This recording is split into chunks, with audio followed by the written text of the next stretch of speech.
又嚟整龜苓膏啦！呢排啲天氣又悶又熱，空調由朝開到晚，成個人都冇晒狀態。今日整返個升級加強版嘅土茯苓龜苓膏，出邊要賣到10幾蚊一碗，自己喺屋企整1蚊一碗都唔使。關鍵係真材實料，做法仲超簡單。之前分享嘅原味龜苓膏，直接用清水嚟煲就得啦。今日我仲加咗啲土茯苓、夏菇草、胎菊同埋羅漢果。具體嘅配比我睇喺屏幕度。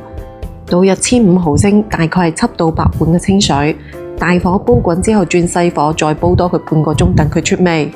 呢個時候我哋嚟開龜苓膏粉，咁樣一細袋係50克嘅，咁就用500毫升，大概係2碗嘅清水嚟開粉。你冇睇佢咁樣細細一袋啊，佢係濃縮型㗎，可以整出成4斤龜苓膏㗎啦。屋企長期回購嘅都係呢個梧州雙錢牌嘅龜苓膏粉，應該大多數我哋2個人都係由細食到大㗎啦。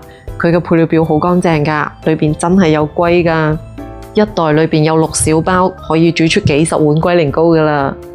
啲食材煮出味之後撈返起身，跟住一邊撩一邊倒入開好嘅龜苓膏粉。呢度要繼續撩，唔好偷懶喎。如果唔係到呢一步，好容易夾到一嚿一嚿㗎。重新煮返滾之後就可以關火啦。過一下篩呢，個口感會更加嫩滑。趁熱倒入啲碗碗碟碟度，一次整多啲，放喺冰箱隨食隨攞，好方便㗎。室溫攤凍大概半個鐘度，佢就會自然凝固㗎啦。